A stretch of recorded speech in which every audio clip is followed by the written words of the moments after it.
जरा कामयाब तो होने दो मेरे दोस्तों, फिर मेरे दिन भी बदल जाएंगे। जो चार लोग मेरे पीछे बातें करते हैं वो भी मेरे पीछे चले आएंगे। हेलो दोस्तों, कैसे हैं आप लोग? आई होप कि आप बहुत अच्छे होंगे, शानदार होंगे, ज़बरदस्त होंगे। और आज हम देख लेते हैं UP triple S C PET का प्रैक्टिस सेट। जो बच्चे इस साल एग्ज़ाम पेपर देने वाले हैं, इस प्रैक्टिस सेट को सोल्व कर लो और ये चेक कर लो कि कितने क्वेश्चन आप सोल्व कर पाते हो और कितने क्वेश्चन आप सोल्व नहीं कर पाते हो। और जो बच्चे पहली बार UP triple S C PET का एग्ज़ाम पेपर देने वाले हैं, उनको ये पता चलेगा कि किस सब्जेक्ट से कितने क्वेश्चन पूछे जाते हैं और कैसे कैसे क्वेश्चन पूछे जाते हैं। चलिए देख लेते हैं वो कौन कौन से क्वेश्चन हैं जो इस साल आपके एग्ज़ाम पेपर में आने वाले हैं। चलिए, भारतीय इतिहास के 5 क्वेश्चन आपसे पूछे जाते हैं। ये ध्यान देना, इस भारतीय इतिहास के आपसे 5 क्वेश्चन पूछे जाते हैं। सारे क्वेश्चन मोस्ट हैं, कोई भी क्वेश्चन मिस मत करना। चलिए देखते हैं पहला क्वेश्चन कौन सा है। सम्राट अशोक की निम्नलिखित रानियों में से किसका नाम उसके अभिलेख में उल्लेखित है? 4 ऑप्शन है, चारों अच्छे लगेंगे बट एक ऑप्शन राइट होगा, ढूंढो कौन सा है। ए पे आप टिक लगा दो, कारू बाकी इज राइट ऑप्शन। चलिए क्वेश्चन नंबर 2 है, अकबर के शासन में महाभारत की फारसी भाषा में अनुवाद किया गया था। ध्यान देना, पहले क्वेश्चन अच्छे से पढ़ो। अकबर के शासन में महाभारत की फारसी भाषा में अनुवाद किया गया था, वह किस नाम से जाना जाता है? वह किस नाम से जाना जाता है? राइट ऑप्शन बी पे आप टिक लगाएं। ठीक है, रज़्मनामा नाम से जाना जाता है। बहुत सिंपल क्वेश्चन है, बहुत इजी क्वेश्चन है। चलिए आगे देखते हैं। क्वेश्चन नंबर 3 है, ऋग्वेदिक के प्रसिद्ध गायत्री मंत्र का संबंध किस देवता से है? बहुत इंपॉर्टेंट क्वेश्चन है, कई बार एग्जाम पेपर में आया हुआ क्वेश्चन है ये। ऋग्वेदिक के प्रसिद्ध गायत्री मंत्र का संबंध किस देवता से है? जल्दी बताओ, सोम से, सावित्री से, इंद्र से या अग्नि से? तो थर्ड का B number is a right option, Savitri. बहुत सिंपल सा पेपर बनाया है मैंने, ये आराम से कवर कर लोगे। अच्छा ये बताओ, बौद्ध गाथाओं में हाथी प्रतीक है। ध्यान दो, बौद्ध गाथाओं में हाथी प्रतीक है किसका? धर्मचक्र परिवर्तन का, महापरिनिर्वाणक का, बुद्ध का जन्म या महाविनिष्क्रमण? राइट ऑप्शन डी पे आप टिक लगाओ, बुद्ध का जन्म। ठीक है, चलिए आगे देखते हैं। क्वेश्चन नंबर 5 है, पानीपत की तीसरी लड़ाई 1761 में मराठों की सेना का औपचारिक संचालन किसने किया था? बहुत मोस्ट इंपोर्टेंट क्वेश्चन है, आने वाला क्वेश्चन है, इसलिए कोई भी क्वेश्चन मत छोड़ना। पानीपत की तीसरी लड़ाई 1761 में मराठों की सेना का औपचारिक संचालन किसने किया था? 4 ऑप्शन है, चारों में से एक राइट होगा, बी पे आप टिक लगा दें, इज ए राइट ऑप्शन। ठीक है, यानी कि सदाशिव राव भाव ने। ठीक है, चलिए अब भारतीय राष्ट्रीय आंदोलन के आपसे 5 क्वेश्चन पूछे जाते हैं। राष्ट्रीय आंदोलन आपने पढ़ रखे हैं, ठीक है, और 5 क्वेश्चन आपसे पूछेंगे। देखते हैं वो कौन कौन से क्वेश्चन हैं। क्वेश्चन 6 है, निम्नलिखित घटनाओं के काल क्रमानुसार लिखिए। ऐसे क्वेश्चन बहुत पूछे जाते हैं, ये ध्यान देना, ऐसे क्वेश्चन कई आपको एग्जाम पेपर में देखने मिलेंगे। ठीक है, तो निम्नलिखित घटनाओं को काल क्रमानुसार लिखिए। मार्ले, क्या है तुम्हारे पास? ये मार्ले मिंटो सुधार, क्रिप्स मिशन, कैबिनेट मिशन और मॉन्टेग्यू चेम्सफोर्ड सुधार। ठीक है, तो यहाँ पे ध्यान देना, क्रिप्स जो है ना बीच में मिशन आएगा तुम्हारा, कैबिनेट मिशन। ठीक है, ओके राइट, कोई दिक्कत नहीं है।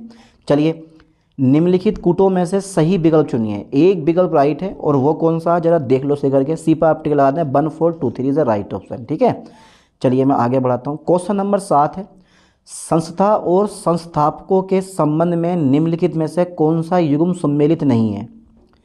बेटा बहुत इंपॉर्टेंट क्वेश्चन है, संस्था और संस्थापकों के संबंध में निम्नलिखित में से कौन सा युग्म सम्मिलित नहीं है?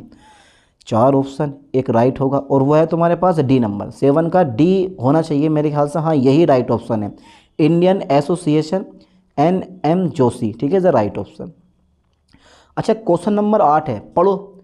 मॉन्टेग्यू चेम्सफोर्ड की रिपोर्ट, मॉन्टेग्यू चेम्सफोर्ड की रिपोर्ट डायरेक्टली बता देता हूँ मैं, बी पे टिक लगाते हैं, भारतीय परिषद अधिनियम 1919 का आधार बनी।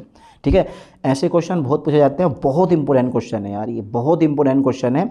बहुत सारे क्वेश्चन आपके एग्जाम पेपर में इस सेट से छपने वाले हैं, ये ध्यान देना। भारत विभाजन, भारत विभाजन, ओके सर, भारत विभाजन का बाल्कन प्लान उपज था। जल्दी बताओ बेटे, भारत विभाजन का बाल्कन प्लान किसका उपज था? तो सी पे आप टिक लगाएं, लॉर्ड माउंटबेटन के मस्तिष्क का। ठीक है, अब आप खुद सोच लो कितने क्वेश्चन आप सोल्व कर पा रहे हो। ठीक है, और कितने क्वेश्चन आप सोल्व नहीं कर पा रहे हो। क्वेश्चन 10 है, स्वतंत्रता के समय कांग्रेस के अध्यक्ष थे। स्वतंत्रता के समय कांग्रेस के अध्यक्ष कौन थे? सी पे आप टिक लगाएं, JP Kripalani is a right option, यानी कि जेपी कृपलानी। चलिए, भूगोल के 5 क्वेश्चन आपसे पूछेगा, ठीक है, भूगोल के 5 क्वेश्चन, 1 या 2 क्वेश्चन नदी के आते हैं, इसलिए सारी नदियां अच्छे से पढ़ लेना, पर्वत अच्छे से पढ़ लेना। चलिए आगे देखते हैं, क्वेश्चन मैं 11 लेता हूँ।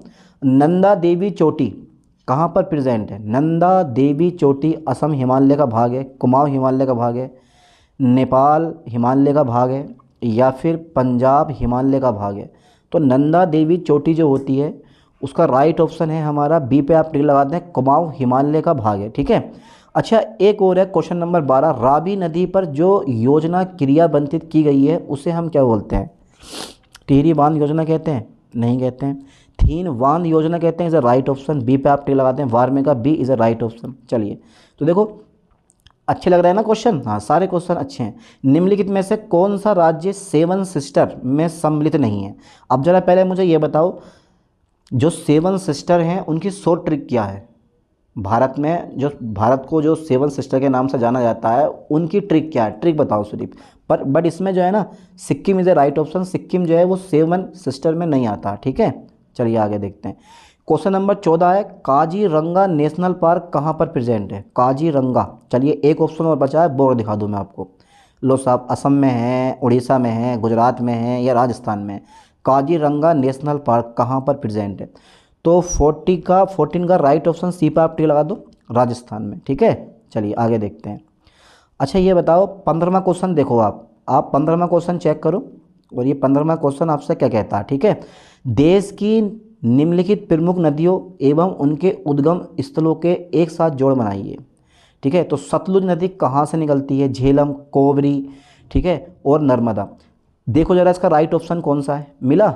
अरे यार, इतने इजी क्वेश्चन है, ये तो बड़े सिंपल सा क्वेश्चन है। क्वेश्चन नंबर 15 बताओ जल्दी, ए पे आप टिक लगा दो, 3 4 1 2 इज़ द राइट ऑप्शन। चलिए आगे देखते हैं, भारतीय अर्थव्यवस्था के, ध्यान देना, भारतीय अर्थव्यवस्था के आपसे 5 क्वेश्चन पूछे जाते हैं। चलिए वो 5 क्वेश्चन कौन कौन से हैं वो देखते हैं। अच्छा, क्वेश्चन नंबर 16 लेता हूँ मैं, ये ध्यान देना। देखो क्वेश्चन की लेंथ मैंने ज़्यादा करी है क्योंकि बहुत ही लेंथी क्वेश्चन आपसे पूछे जाते हैं एग्जाम पेपर में। आप 2023 का क्वेश्चन पेपर उठा कर देखो, हर क्वेश्चन की लेंथ ज़्यादा कर दी क्योंकि आपको 120 मिनट में 100 क्वेश्चन सोल्व करने होते हैं। ध्यान देना, तो समय के रहते आप अपना पेपर सोल्व करें, समय का विशेष तौर पर ध्यान देना क्योंकि आपको DI भी सोल्व करनी होती है। निम्नलिखित में से कौन सा सार्वजनिक क्षेत्र का बैंक विकसित देशों के न्यू डेवलपमेंट बैंक से ऋण प्राप्त करेगा? ए पे आप टिक लगा दें, केनरा बैंक, ठीक है। अच्छा, क्वेश्चन नंबर 17 है हमारा, ध्यान दो। NABARD का अर्थ है, बी पे आप टिक लगाते हैं, national bank for agriculture and rural, ठीक है। पढ़ो, बहुत इंपॉर्टेंट क्वेश्चन है। चलिए आगे देखते हैं, क्वेश्चन नंबर 18 है, भारतीय औद्योगिक विकास बैंक की स्थापना कब की गई थी? भारतीय औद्योगिक विकास बैंक की स्थापना कब की गई थी? यार, भारतीय औद्योगिक विकास बैंक की स्थापना कब की गई थी? तो जुलाई 1966 में इज़ अ राइट ऑप्शन, ठीक है। जुलाई 1964 में, ये राइट ऑप्शन है, C number is a right option, जुलाई 1964, ठीक है। ओके, ऊपर वाला क्वेश्चन हो गया हमारा, ठीक है। ओके, 18वां। अच्छा, 19वां क्वेश्चन आप देख लो, भारत में सभी राष्ट्रीयकृत वाणिज्यिक बैंकों में बचत खाते पर ब्याज दर निर्धारित की जाती है, किसके द्वारा निर्धारित की जाती है? भारतीय रिजर्व बैंक द्वारा, ठीक है। इज़ अ राइट ऑप्शन, कहाँ है हमारी? भारतीय रिजर्व बैंक। तो ये जो राइट ऑप्शन है वो है डी पे आप टिक लगाते हैं, भारतीय रिजर्व बैंक द्वारा। चलिए, क्वेश्चन 20 है हमारा, केंद्रीय सांख्यिकी संगठन। क्वेश्चन 20 है हमारा, केंद्रीय सांख्यिकी संगठन पहला देशव्यापी आर्थिक सर्वेक्षण कब कराया गया? सी पे आप टिक लगा दें, 1977 में। 20 में का राइट ऑप्शन कौन सा है? सी, 1977 में। चलिए, अब भारतीय संविधान सबको अच्छे से आता है, सबने अच्छे से पढ़ रखा है, केवल 5 क्वेश्चन आते हैं भारतीय संविधान एवं लोक प्रशासन के। चलिए देख लेते हैं वो कौन कौन से क्वेश्चन आते हैं भारतीय संविधान के। अच्छा, ये बताओ, वर्ष 2021 की जनगणना के अनुसार निम्नलिखित में किस राज्य में बालक बालिका अनुपात सबसे कम है? डी नंबर पे टिक लगा दो, हरियाणा में, ठीक है। ये क्वेश्चन आता है, कई बार आया हुआ क्वेश्चन है ये।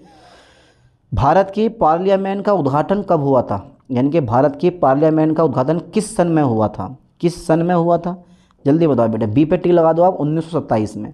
चलिए, क्वेश्चन नंबर 23 है हमारा, भारतीय संविधान के अंतर्गत निम्नलिखित में से कौन सा मूल कर्तव्य नहीं है? भारतीय संविधान के अंतर्गत निम्नलिखित में से कौन सा मूल कर्तव्य नहीं है? तो ए नंबर, लोक चुनावों में मतदान करना, ठीक है, यही 23 में का राइट ऑप्शन है, 23 में का ए नंबर, ठीक है, लोक चुनावों में मतदान करना।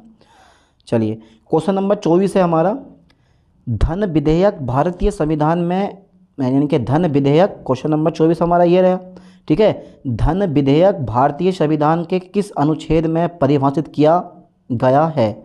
धन विधेयक भारतीय संविधान के किस अनुच्छेद में परिभाषित किया गया? सच में यार दिमाग घुमाने वाला क्वेश्चन है। बी पे आप टी लगाएं, अनुच्छेद 110 इज द राइट ऑप्शन, ठीक है।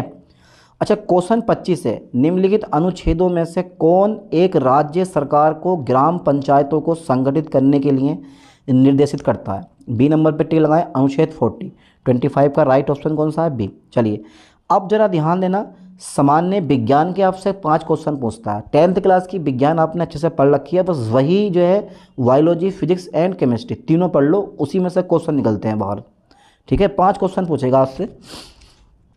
चलिए देखते हैं साइंस के 5 क्वेश्चन कौन कौन से हैं। अच्छा क्वेश्चन नंबर 26 देखो, विटामिन और रोग के निम्नलिखित युग्मों में कौन से सही सम्मिलित है?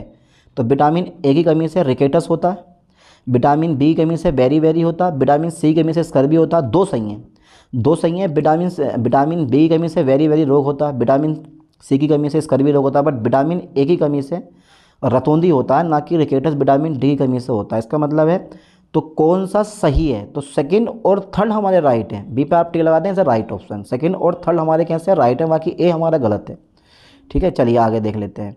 नया क्वेश्चन है हमारा, ध्यान देना बेटा, ध्यान देना नया क्वेश्चन पे। ओके सर, क्वेश्चन नंबर 27 हमारा आ जाता है, मानव में अरक्तता का मुख्य कारण क्या है? आयरन की कमी। ये तो मुँह जवानी याद होना चाहिए आपको। प्रोटीन की कमी, कैल्शियम की कमी, आयरन की कमी, विटामिन ए की कमी, इज ए राइट ऑप्शन। सी पर आप टिक लगाएं, आयरन की कमी, ठीक है। चलिए क्वेश्चन नंबर 28 है हमारा, कच्चे आम सिकुड़ जाते हैं जब लवण जल में उनका अचार बनाया जाता है, यह परिघटना किससे संबंधित है? तो वह है परासरण से। परासरण क्या होता है भाई?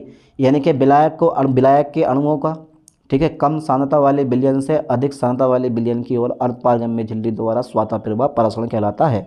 ये आपको डेफिनेशन याद होनी चाहिए। चलिए आगे देखते हैं। क्वेश्चन नंबर 29 है, निम्नलिखित धातुओं को उनकी अभिक्रियाशीलता के क्रम में व्यवस्थित कीजिए। तो तुम्हें मैं बता दूं, आपने अगर 12th क्लास में आपके पास साइंस थी तो आपने चैप्टर 2 पढ़ा होगा, वैद्युत रसायन पढ़ा है। उस वैद्युत रसायन में विद्युत रासायनिक श्रेणी आती है, लिखे 12 सरदार कन्या मांग लो, मनोरंजन जानकर फिर नई सीरीज सुनेगा कोई पंजाब में, हाइड्रोजन चापा। 23 एलिमेंट की वो सीरीज़ होती है, उसमें से देखना होता है कि सबसे ज़्यादा क्रियाशील धातु कौन सी है? सोडियम है, इसके बाद मैग्नीशियम आता है, उसके बाद एल्युमिनियम आता है, और लास्ट में हमारा कौन सा आता है? जिंक आता है। तो आप 29 में का ए नंबर लगाएं, इसे राइट ऑप्शन। चलिए क्वेश्चन नंबर 30 है हमारा, क्वेश्चन नंबर 30 देख लेते हैं। प्रकाश वर्ष किसके मापन की इकाई है? दूरी। अब प्रकाश वर्ष समय का मात्रक नहीं होता, लगेगा ऐसे नहीं समय का मात्रक होता है, बट प्रकाश वर्ष जो होता है वो दूरी का मात्रक होता है। निर्वात में प्रकाश द्वारा चली गई दूरी, यानी कि 1 वर्ष में चली गई दूरी, एक कहाँ है? ये 1 वर्ष में निर्वात में प्रकाश द्वारा तय की गई दूरी इज द राइट ऑप्शन। तो ऐसे क्वेश्चन पूछता। चलिए देखो, प्रारंभिक गणित के कितने क्वेश्चन आते हैं हमारे? प्रारंभिक गणित के आपसे जो है क्वेश्चन पूछे जाते हैं, 5 क्वेश्चन पूछे जाते हैं। एक सोल्व करना आएगा, एक औसत का आएगा, एक परसेंटेज का आएगा, ठीक है, और एक ब्याज वाला आता है। तो ये बिल्कुल सिलेबस बिल्कुल एक्यूरेट है, और उसी के अकॉर्डिंग आपको भी तैयारी करनी है। 100% आप पैट का एंट्रेंस कितना भी डिफिकल्ट आए आप क्वालिफाई कर दोगे। तो निम्नलिखित का योग कीजिए, पहले निम्नलिखित का योग ज्ञात कीजिए। तो पहले पढ़ो, निम्नलिखित का योग ज्ञात कीजिए, 1/9 + 1/6 + 1/12 राइट ऑप्शन। बी पे आप टिक लगा दो, 1/2 इज ए राइट ऑप्शन, ठीक है, सोल्व कर लो। चलिए क्वेश्चन नंबर 32 है, एक्स के किस मान के लिए कथन x/21 मल्टीपल x/119 = 1 सही है? तो 63, सी का मान 32 में का जो राइट ऑप्शन है वो सी आएगा, 63 इज ए राइट ऑप्शन। चलिए क्वेश्चन नंबर 33 हमारा आता है, देखो ये क्वेश्चन पेपर यानी कि 2023 के एग्जाम पेपर में ये क्वेश्चन पूछे गए हैं, ठीक है। यानी कि 81 की पावर -1 मल्टीपल 3 की पावर -5 गुणा 3 की पावर 9 है, फिर 64 की पावर 5/6 है मल्टीपल, फिर 3√3√6 है हमारा। तो यार इसका जो राइट ऑप्शन आएगा ना वो ए पे टिक लगा दो, 288, ठीक है। चलिए आगे बढ़ाता हूँ। क्वेश्चन नंबर 34 हमारा आ जाता है, अब ये जो क्वेश्चन नंबर 34 है हमारा वो देख लेते हैं।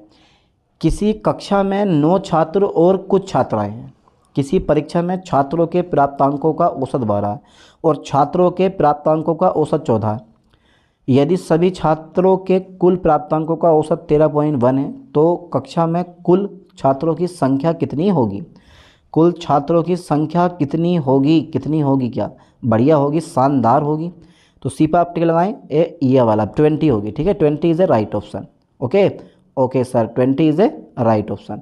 लगा दिया आपने सी पे, ये वाला 34 में का C number is a right option. चलिए आगे देखते हैं, क्वेश्चन नंबर 35 है, इसको सोल्व करो खुद से आप। एक दिन का कितना प्रतिशत 18 मिनट है? एक दिन का कितना प्रतिशत 18 मिनट है? पूछ लिया क्वेश्चन, धमाके वाला है भाई, है। तो एक दिन का कितना प्रतिशत 18 मिनट है, कैसे सोल्व करोगे बताओ जल्दी। तो बी पे आप टिक लगा दें 1.25%। चलिए सामान्य हिंदी के 5 क्वेश्चन देख लेते हैं। ठीक है, एक मुहावरा आता है, एक संधि विच्छेद आती है, एक लोकोक्ति आती है, ठीक है, एक शुद्ध करना आता है, बस यही आते हैं हिंदी में। सिलेबस बिल्कुल एग्जैक्ट बताऊंगा। ठीक है, क्वेश्चन नंबर 36 पकड़ो। ढाक के बही 3 पात होना, ढाक के बही 3 पात होना मुहावरे का क्या अर्थ है? जल्दी बताओ बेटे। देखो यार, सदा एक सा, यत्नपूर्वक करना, ऊट पटाक काम करना, या निर्धन होना। तो 36 में का मेरे ख्याल से जो मुझे राइट ऑप्शन लग रहा है इसका, वो होगा ए नंबर, सदा एक सा, काम कर रहे हो पर एक जैसा काम कर रहे हो। हटाओ। क्वेश्चन नंबर हमारा आता है 37वां। तो क्वेश्चन नंबर 37 है, आंदोलन शब्द का समानार्थक शब्द चुनिए। आप सी पे टिक लगाएं, अभियान इज अ राइट ऑप्शन। ठीक है, ओके, यही तो है समानार्थक शब्द। अब क्वेश्चन नंबर 38 जो है वो देखते हैं, अल्पज्ञ शब्द का सटीक विलोम शब्द का चयन करें। तो अल्पज्ञ शब्द का सटीक विलोम जो है वो है सर्वज्ञ। बी पे आप टिक लगा दें, इज अ राइट ऑप्शन। चलिए क्वेश्चन नंबर 39 है, जरा ध्यान से देखना, थोड़ा सा ऊपर करता हूँ। और दुख ही जीवन की कथा रही, क्या कहूँ आज जो नहीं कही। कितनी शानदार लाइन है, दुख ही जीवन की कथा रही, क्या कहूँ आज जो नहीं कही। ये पंक्तियाँ सूर्यकांत त्रिपाठी निराला की किस कविता में है? सरोज स्मृति, मेरे ख्याल से 39 में का राइट ऑप्शन ए पे आप टिक लगा दें, सरोज स्मृति में। ठीक है, अच्छा बेटा क्वेश्चन नंबर 40 देखो, निरार्थक का सही संधि विच्छेद है। ठीक है, निरर्थक का सही संधि विच्छेद है, सी पर आप टिक लगाएं, नहीं प्लस अर्थक इज ए राइट ऑप्शन। चलिए सामान्य इंग्लिश के 5 क्वेश्चन आपसे पूछे जाते हैं। ठीक है, सामान्य अंग्रेजी के 5 क्वेश्चन आपसे पूछे जाते हैं, जिनमें से 2 या 3 क्वेश्चन पैसेज पढ़ के आंसर दिया जाता है, शेष जो होता है वो अलग अलग से क्वेश्चन आपसे पूछता है। जैसे देखो पहले ये पैसेज पढ़ लो।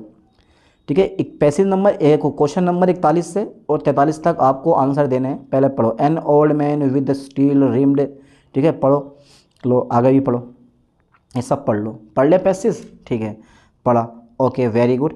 अब 41वां क्वेश्चन आ गया हमारा, देखो, what was the old man यानी कि wearing, what was the old man wearing, इसका राइट ऑप्शन कौन सा होगा? 41 का, डी पे आप टिक लगा दें। ठीक है, आप जब पैसेज पढ़ लोगे तो इस क्वेश्चन का ऑप्शन आप खुद को मिल जाएगा कि यार ये राइट है, स्टील रिम्ड। ठीक है, spectacles and very dusty clothes is the right option. चलिए अच्छा क्वेश्चन नंबर 42 है, mention those which cross the bridge besides human wings is the right option. कौन सा है यार? 42 का सी नंबर पर आप टिक लगाएं, कार्स एंड ट्रक्स। पैसेज पढ़ लो, मिल जाएंगे ऑप्शन। चलो 43वां क्वेश्चन हो रहा था, जो कि हमें पैसेज से छांटना है। Who were helping the push the mule, ठीक है, ड्राउन कार्ड्स।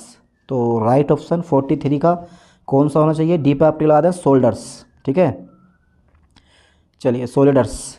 अच्छा क्वेश्चन नंबर 44 है, fill in the blank with suitable word, यानी कि इच मैन, ये ध्यान से देखना, each man and each women a boat have has can must, क्या आएगा? 44 का क्या आना चाहिए आप खुद बताओ, बी पे आप टिक लगा दो, हैज़। ठीक है, चलिए आगे देखते हैं। क्वेश्चन नंबर 45 है, बड़ा शानदार क्वेश्चन है, बड़ा दमदार क्वेश्चन है। चूज द करेक्ट सिनोनियम फॉर, ठीक है, इंक्लिनेशन, बताओ जल्दी, इसका आपको सिनोनियम चुनना है, क्या आएगा? चारों ऑप्शन देख लो, चारों ऑप्शन देख लो। तो मेरे ख्याल से इसका राइट ऑप्शन डी पे आप टिक लगाएं, टेंडेंसी। 45 का राइट ऑप्शन डी लगेगा। ठीक है, टेंडेंसी। Okay okay sir. चलिए अब क्वेश्चन जो 5 हैं वो आते हैं हमारे तर्क एवं तर्क शक्ति के, यानी कि रीजनिंग के 5 क्वेश्चन आपसे पूछेगा। ठीक है, अब वो 5 क्वेश्चन कौन कौन से हैं वो देखते हैं। जरा ध्यान देना, एक पुस्तकालय में 5 विषयों की किताबें इस प्रकार रखी हैं। अर्थशास्त्र गणित से ऊपर है, ध्यान देना, लिखो, अब तुम लिख के बनाओ, ऐसा करके, ऐसा करके लिख के बनाओ। अर्थशास्त्र जो है वो गणित से ऊपर है। ठीक है, तो आराम से कवर कर लोगे। अर्थशास्त्र जो है वो गणित से ऊपर है। ठीक है, संस्कृत हिंदी के नीचे, हिंदी से ऊपर गणित है, विज्ञान संस्कृत के नीचे है, तो बताइए सबसे नीचे कौन सी किताब है, सबसे नीचे कौन सी किताब है। हाँ यही क्वेश्चन तो है रीजनिंग के। तो 46 का राइट ऑप्शन सी पे आप टिक लगाएं, विज्ञान की किताब जो है ना सी पे आप टिक लगा दो, यही हमारा क्या है राइट ऑप्शन है। चलिए 47 क्वेश्चन मैं पकड़ता हूँ। किसी महिला की ओर संकेत करते हुए एक आदमी ने कहा वह मेरे दादा के इकलौते पुत्र की पुत्री है, तो उस आदमी का उस महिला से क्या संबंध है भाई, उस आदमी का उस महिला से क्या संबंध है, भाई का संबंध है। सोल्व कर लो खुद से अपने आप। चलिए आगे देखते हैं। क्वेश्चन 48 हमारा आ जाता है। भारत यानी कि प्रत्येक प्रश्न में चिन्ह के बाईं ओर दो शब्द हैं, ठीक है, जो आपस में किसी प्रकार संबंधित है। यही संबंध के दाईं ओर के दो शब्द में हैं, इनमें से एक शब्द दिया हुआ है, आपको विकल्पों में से दूसरा शब्द ज्ञात करना है। तापमान का मात्रक डिग्री होता है, तो दूरी का मात्रक क्या होता है, किलोमीटर होता है। ठीक है, ए पे आप टिक लगा दें एज ए राइट ऑप्शन। चलिए क्वेश्चन नंबर 49 है हमारा, क्वेश्चन नंबर 49 पे ध्यान देना है बेटे। ओके सर, चलो देते हैं। आशीष 15 फरवरी 1980 को पैदा हुआ था। एक क्वेश्चन आता है कैलेंडर वाला, आशीष से 12 दिन पहले पैदा हुआ, यानी कि संजय जो है वो आशीष से 12 दिन पहले पैदा हुआ। यदि उस वर्ष गणतंत्र दिवस सोमवार को पड़ा हो तो संजय किस दिन पैदा हुआ था। है पेचीदा मामला, है मामला पेचीदा बेटे, करो इसको सोल्व करो। 49 का सोल्व करो, मैं बता रहा हूँ सिर्फ ऑप्शन सी नंबर पे टिक लगा दो, मंगलवार। चलिए अच्छा, क्वेश्चन नंबर हमारा 50 आ जाता है। ठीक है, आ गया। 35 लड़कों की एक कक्षा में ऊपर से असीम का क्रम 12 है, तो नीचे से उसका क्रम क्या होगा। 35 लड़कों की एक कक्षा में ऊपर से असीम का क्रम 12 है, तो नीचे से उसका क्रम क्या होगा। तो ये तो सिंपल सा क्वेश्चन है, कोई बता देगा 24, 24 इज द राइट ऑप्शन। चलिए करंट अफेयर्स के 10 क्वेश्चन आपसे पूछे जाते हैं।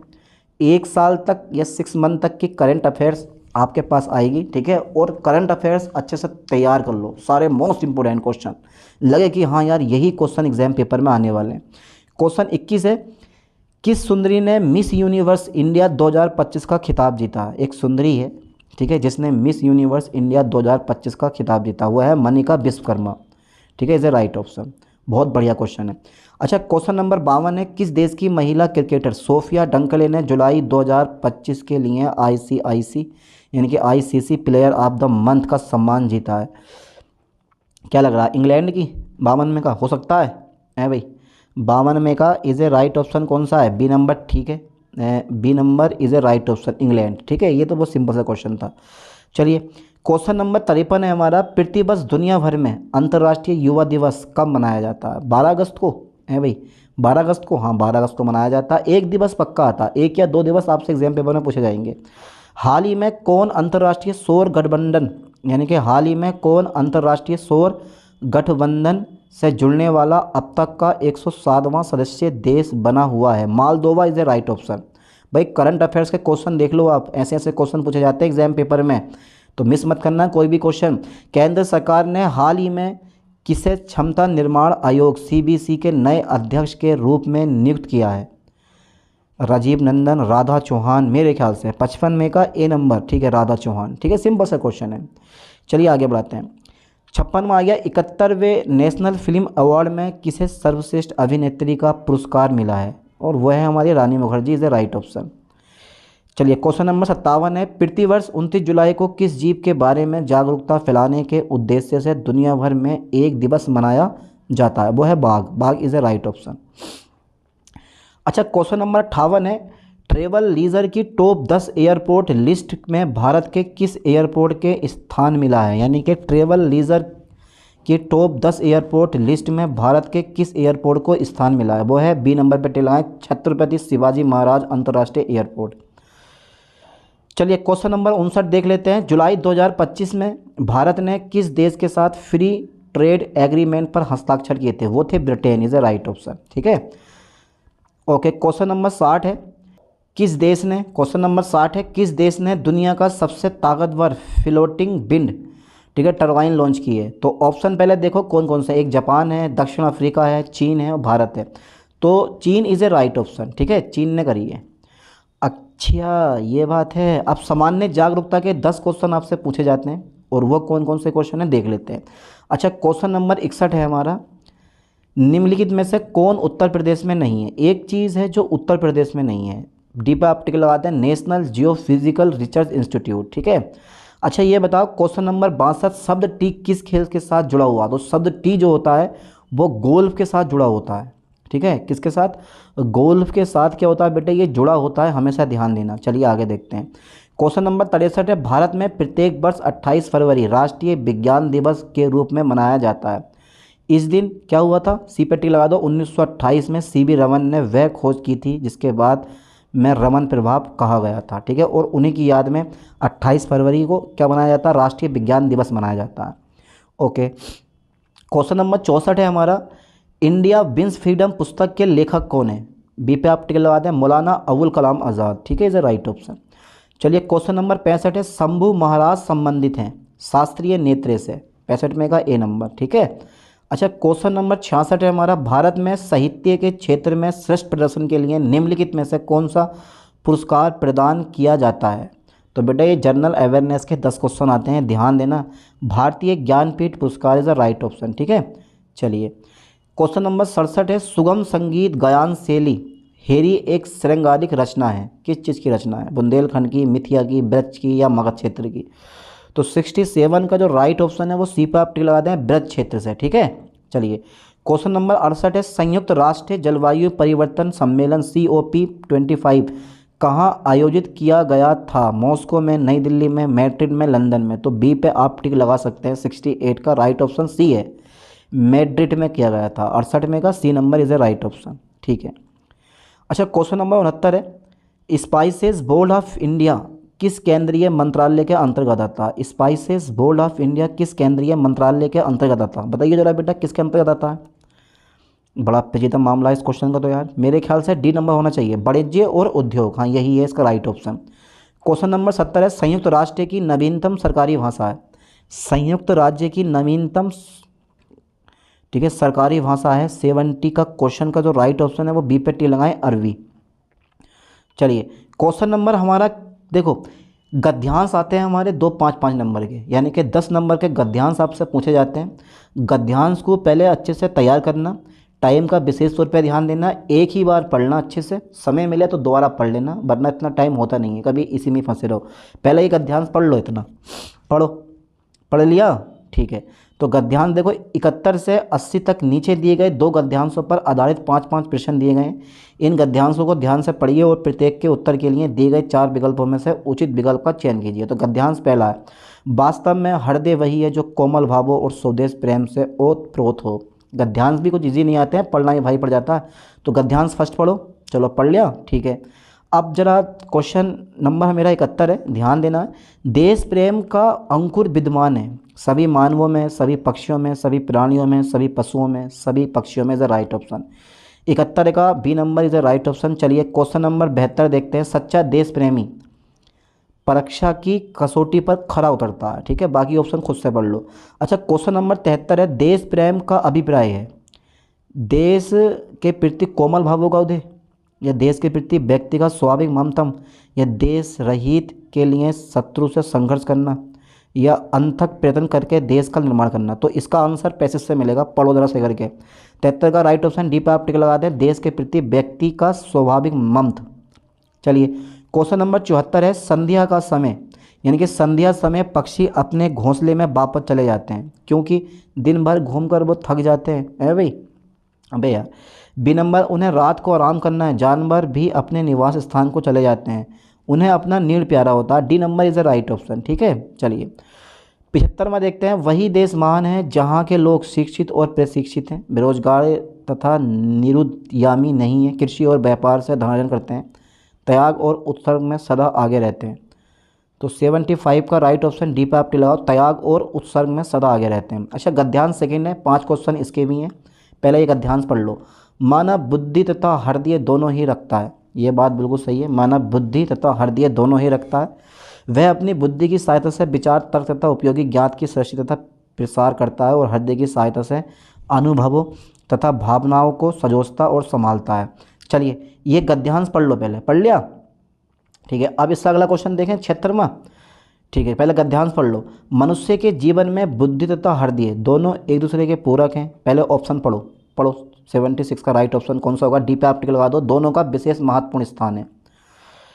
क्वेश्चन नंबर 77 है, भूगोल, इतिहास तथा अर्थशास्त्र के ज्ञान को अर्जित करने में हृदय सहायता करता है, बुद्धि मदद करती है। बुद्धि और हृदय दोनों सहायक होते हैं, सहयोग करते हैं, या तुम्हारा दोनों को सतर्क रहना पड़ता है। अरे यार कितने खतरनाक ऑप्शन दे रखे हैं। तो 77 का राइट ऑप्शन पर आप टिक लगाएं, बी पे। B number is the right option, बुद्धि मदद करती है। ठीक है।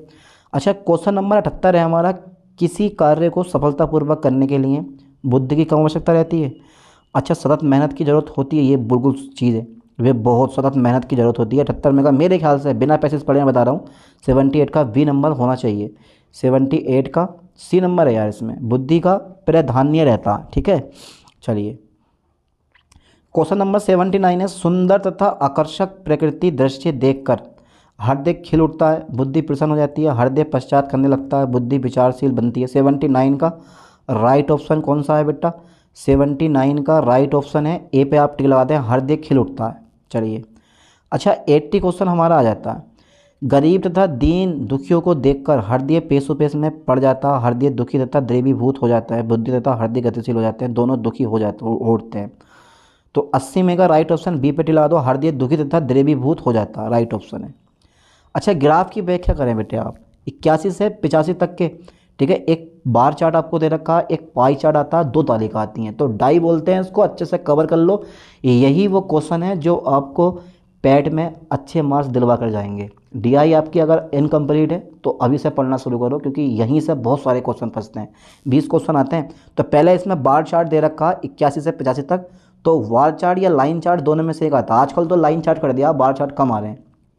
चलिए मैंने बार चार्ट ही लिया है, तो पहले इसका जो है ना पढ़ लो, ऑप्शन पढ़ लो। इस बार चार्ट का अध्ययन करें और निम्नलिखित प्रश्नों को उत्तर दें। निम्नलिखित तालिका टीवी सेटों की बिक्री का वर्षवार वितरण दिखाती है।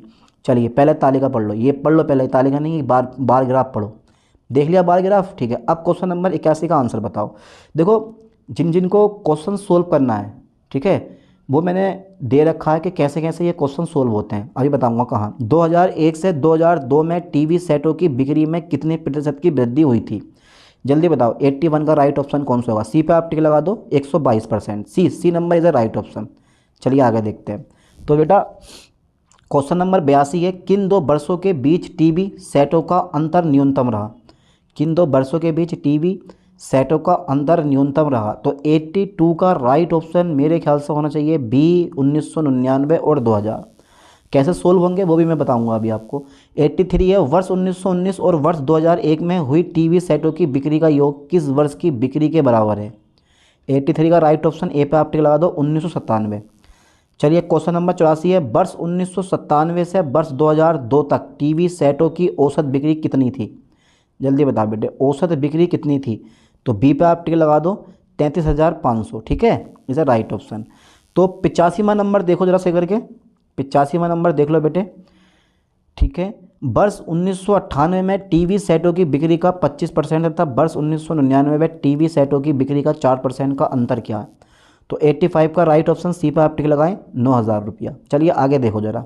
देखो बेटे, इसका जो ऑप्शन आपको देखने मिलेंगे ना, मतलब इसका हल आपको कहाँ मिलता है वो ये है, यहाँ से आप इस क्वेश्चन को सोल्व कर लेना। ठीक है, देखो मैंने 81, 82, ठीक है, 83, 84, 85, 86, 87, 88, 89, 90, ठीक है, 91, 92, 93, 94, 95, ठीक है, 100 तक मैंने ये सारे क्वेश्चन आपको दे दिए हैं। डीआई के जितने भी क्वेश्चन हैं सोल्व कर लेना आप इनको। ठीक है, चलो मैं दिखा दूंगा आपको, स्क्रीनशॉट भी ले लेना। अभी पहला ज़रा सोल्व कर लेना थोड़े से क्वेश्चन और। चलिए क्वेश्चन नंबर हमारा कौन सा आ गया भाई? 85 से आ गया हमारा है। हाँ 85 वाला हो गया। ओके, अब एक पाई चार्ट पढ़ लेते हैं। ठीक है, ये तो मैंने कर लिया, ये तो हमारे 85 क्वेश्चन हो गए। अब निर्देश 86 से 90 नीचे दिए गए वृत्त आरेख किसी कंपनी के विभिन्न विभागों द्वारा किए गए खर्चों को दर्शाता है। तो पढ़ो जरा सही करके। और ये जो आप पाई चार्ट देख लो एक बार, देख लिया? D6 12% है, D1 19% है, D2 हमारा कितना 23%, 17%, 13%, 16%, 12%, D1 19%। चलिए अब जो क्वेश्चन हमें दे रखे होते हैं वो आपको करने हैं। तो पहला क्वेश्चन जो दे रखा है मुझे 86वां, तो विभाग D1 द्वारा किया गया खर्चा विभाग D6 द्वारा किए गए खर्चे का लगभग कितना प्रतिशत है? तो यार 86 में का राइट ऑप्शन कौन सा होना चाहिए? 86 का राइट ऑप्शन डी पे आप टिक लगा दें भाई, बड़ी दूर है डी का मान। लो ये आ गया हमारा 158.33%। Okay sir. अच्छा, क्वेश्चन नंबर 87 है, यदि कंपनी के कुल खर्च 20 लाख है, यदि कंपनी का कुल खर्च 20 लाख है तो D2, D4 तथा D5 विभागों पर किया गया कुल खर्चा कितना है? कुल खर्चा कितना है? डी पे आप टिक लगा दें, ठीक है। कितना बैठ जाएगा ये? 10,40,000 भाई, इतनी बैठेगा ना, इज़ अ राइट ऑप्शन, ठीक है। ओके, क्वेश्चन नंबर 88 है, वृत्तखंड D2 तथा D3 द्वारा बनाए गए केंद्रीय कोणों के बीच का क्या अंतर है? वृत्तखंड D2 और D3 द्वारा बनाए गए केंद्रीय कोणों के बीच का क्या अंतर है? तो 88 का राइट ऑप्शन डी पे है, आप खुद से सोल्व करो, ठीक है, क्योंकि पेपर आपको देके आना है। 89, यदि कंपनी D2 विभाग के कुल खर्च रुपये 46,000 हो तो सभी विभागों का कुल खर्च होगा, सभी विभागों का कुल खर्च होगा। 89 का बी पे आप टिक लगा दें, 2 लाख रुपये, ठीक है। चलिए आगे बढ़ाते हैं। क्वेश्चन 90 आ गया हमारा। क्वेश्चन नंबर 90 आता है हमारा, वृत्तखंड D6 विभाग द्वारा बनाए गए केंद्रीय कोण का क्या है? वृत्तखंड D6 विभाग द्वारा बनाया गया केंद्रीय कोण क्या है? तो 90 का राइट ऑप्शन ए पे आप टिक लगाएं, 43.2 डिग्री, ठीक है। चलिए अब मैं आगे बढ़ाता हूँ। देखो, तालिका के 10 क्वेश्चन आपसे पूछता है, 2 तालिका होंगी, 91 से 95 तक के क्वेश्चन पूछेगा आपसे, फिर 96 से 100 के 5 क्वेश्चन पूछेगा, 2 तालिकाएं। तो पहला जरा है ना, निर्देश पढ़े करो, निर्देश बहुत ज़रूरी होते हैं पढ़ने। ये निर्देश, तालिका में 6 वर्षों में 3 राज्यों के चावल के उत्पादन मिलियन टन में दर्शाए गए हैं। चलिए ये लो, पहले ये तालिका देख लो, स्क्रीनशॉट ले लो, क्योंकि आपको सोल्व भी करना है। ये नहीं है कि भाई टिक मार के निकल गए, सोल्व भी करना है बैठ के, ठीक है। तो क्वेश्चन नंबर 91 है, वर्ष, ध्यान दो, ए दे रखा है, बी दे रखा है, सी 2011, 12, 13, 14, 15, 16 तक है। तो वर्ष 2014 की तुलना में 2016 में राज्य बी में चावल के उत्पादन में कितने प्रतिशत की वृद्धि हुई? तो 91 का राइट ऑप्शन ए पे टिक लगाओ, 18.75। चलिए क्वेश्चन नंबर 92 हमारा आ जाता है, यदि सभी 6 वर्षों में राज्यों के कुल उत्पादन के आंकड़े को वृत्त आरेख यानी कि पाई चार्ट के रूप में दर्शाया जाए तो वर्ष 2014 को दर्शा त्रिज्यखंड का केंद्रीय कोण क्या होगा? 92 का राइट ऑप्शन ए पे आप टिक लगा दें, 63.0। क्वेश्चन नंबर 93 हमारा आता है, ठीक है, सभी वर्षों में राज्य ए में चावल का औसत उत्पादन मिलियन टन में कितना है? तो 93 का हमारा राइट ऑप्शन डी पे आप टिक लगाएं, 6। ओके, 94 आ जाता है, सभी 3 चावल के वर्ष 2014 और 2016 में हुए उत्पादन का अनुपात क्या है? तो 94 का राइट ऑप्शन है, डी पे आप टिक लगाएं, 87:100। ओके, क्वेश्चन नंबर 95 है, सभी वर्षों में राज्य बी में चावल का औसत उत्पादन मिलियन टन में कितना है? तो 95 का C number is the right option, 4.7। मैं आगे बढ़ाता हूँ, निर्देश देखते हैं। 96 से 100 दिए गए आंकड़ों का अध्ययन करें और निम्नलिखित प्रश्नों के उत्तर दें। कृषि क्षेत्र दे रखा यानी कि लाख हेक्टेयर में। ओके, तो पहले इसका स्क्रीनशॉट ले लो तालिका का एक, कोई दिक्कत नहीं है, ले लो, डरो मत यार, मैं आपके साथ हूँ। ले लो, पंजाब, हरियाणा, उत्तर प्रदेश, मध्य प्रदेश, महाराष्ट्र, राजस्थान, 2011, 12, 13। तो क्वेश्चन नंबर 96 देखते हैं, वर्ष 2012 में राजस्थान की तुलना में उत्तर प्रदेश में कृषि भूमि कितनी अधिक थी? वर्ष 2012, ठीक है, ये लो, वर्ष 2012 में, चलो अब तुम स्क्रीनशॉट ले लेना इसका तालिका का। वर्ष 2012 में राजस्थान की तुलना में उत्तर प्रदेश में कृषि भूमि कितनी अधिक थी? तो 96 का राइट ऑप्शन है, बी पे आप टिक लगा दें, 117। चलिए आगे बढ़ाता हूँ। क्वेश्चन नंबर 97 है, तीनों वर्षों के आंकड़े जोड़ने पर महाराष्ट्र और मध्य प्रदेश के बीच कुल कृषि भूमि का अंतर क्या है?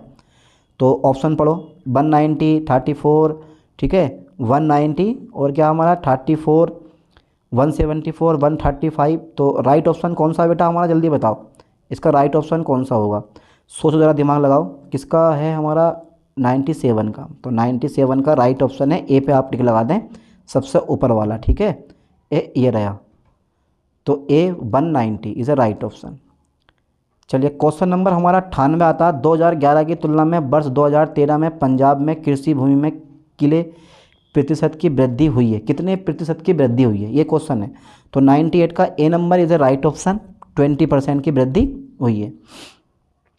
अच्छा, क्वेश्चन नंबर है हमारा 99, 2011, ठीक है, 98 का हो गया हमारा ए। 2011 में पंजाब तथा महाराष्ट्र और 2013 में मध्य प्रदेश में कृषि भूमि का अंतर क्या है? तो 99 का बी पे आप टिक लगाते हैं, 270 इज़ द राइट ऑप्शन। चलिए 100 और देख लेते हैं, वर्ष 2013 में और कृषि भूमि लगभग क्या है? वर्ष 2013 में औसत कृषि भूमि लगभग क्या है, तो 100 का राइट ऑप्शन सी 139। सोल्व कैसे करोगे वो मैंने यहाँ बता दिया। देखो स्क्रीनशॉट ले लो 81-82 क्वेश्चन का, कैसे आपको सोल्व करना है। ठीक है, ले लिया 81-82 का। ठीक है, अब 83-84 क्वेश्चन का स्क्रीनशॉट लो। ठीक है, ले लिया। 85 का भी ले लो। चलिए 86-87 का ले लो स्क्रीनशॉट। ओके, 88 का भी स्क्रीनशॉट लो। ओके सर, ठीक है। फिर 90 का। ओके ओके, स्क्रीनशॉट लेते रहो, लो। फिर सिंपल सा, ज़्यादा डिफ़िकल्ट नहीं है। ओके चलो 93, 94, 95। फिर मेरे पास 96 का स्क्रीनशॉट ले लो, 97 का, 98 का, 99 का और 100 का। तो ये स्क्रीनशॉट ले लो, कोई दिक्कत नहीं है। ठीक है, तो इससे मिला के आप जितने भी पाई चार्ट हैं, तालिकाएँ हैं, बार ग्राफ हैं, सोल्व करो और प्रैक्टिस भी होगी। और साथ में बहुत सारे क्वेश्चन आपके एग्जाम पेपर में फंसने वाले हैं इस प्रैक्टिस सेट से। चलिए मिलते हैं नेक्स्ट वीडियो में नेक्स्ट लेक्चर के साथ। थैंक्स।